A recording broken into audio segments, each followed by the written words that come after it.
Bonjour et bienvenue sur le cours en ligne de Madame Couder. Dans cette vidéo, nous allons parler d'incertitude.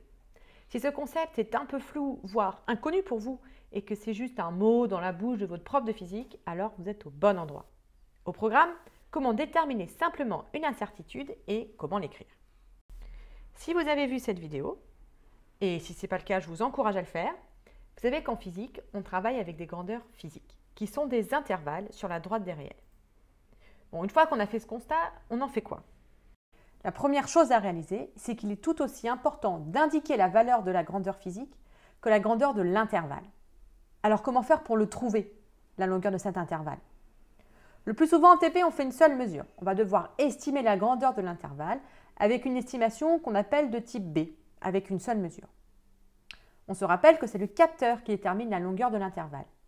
Il y a des façons détaillées d'estimer cet intervalle, mais ce n'est pas le but de cette vidéo. Le plus souvent au lycée, le faire de façon simple, ça suffit.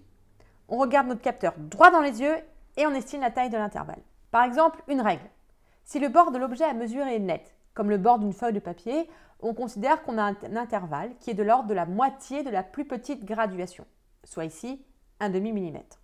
Les choses se compliquent si on doit mesurer quelque chose dont les bords ne sont pas très nets, comme ici la taille de la tâche centrale. Ce que je vous conseille, c'est de faire deux mesures.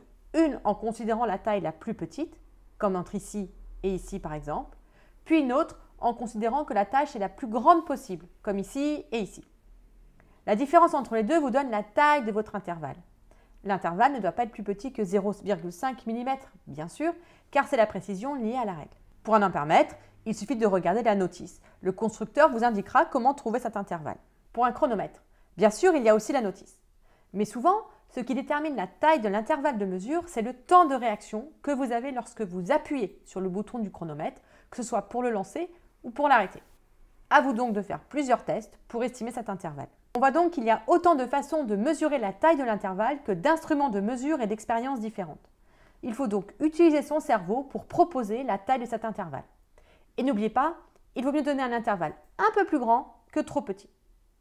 Il y a une deuxième façon d'estimer la taille de cet intervalle, c'est l'estimation de type A.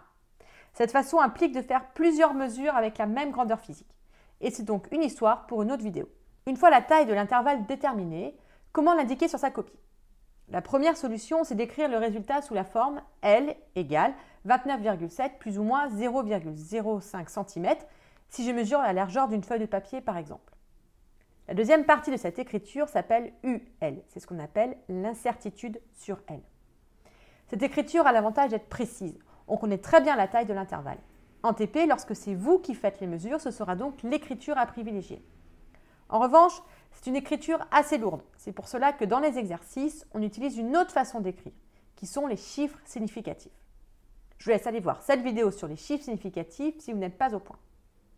Pour passer de l'une à l'autre écriture, il suffit de se rappeler qu'en physique, tous les chiffres écrits doivent être des chiffres significatifs. Puis, on écrit l'intervalle de façon explicite. Ici, elle est comprise entre 29,65 et 29,75 cm, ce qui veut dire qu'il peut prendre toutes ces valeurs-là. On voit que dans toutes ces valeurs, les deux premiers chiffres ne bougent pas. C'est toujours un 2 et un 9. Ils sont significatifs, on les garde. Le chiffre des dixièmes, lui, peut prendre la valeur 6 ou 7. Donc, pas toutes les valeurs. Entre 0 et 9, il est significatif, on le garde. En revanche, le dernier chiffre peut prendre toutes les valeurs, entre 0 et 9. 0, 1, 2, 3, etc. jusqu'à 9. Il n'est pas significatif. On ne l'écrira donc pas dans l'écriture finale.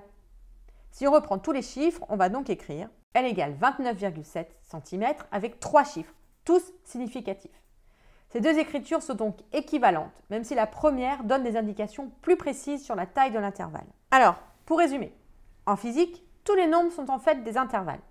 La taille de ces intervalles dépend du capteur utilisé. Un résultat de mesure s'écrit A égale la valeur, plus ou moins un nombre qui caractérise l'intervalle et que l'on appelle l'incertitude. Voilà, c'est tout pour aujourd'hui. J'espère que vous avez appris des choses. N'hésitez pas à liker, partager, mettre des commentaires et moi je vous dis à bientôt pour une nouvelle vidéo.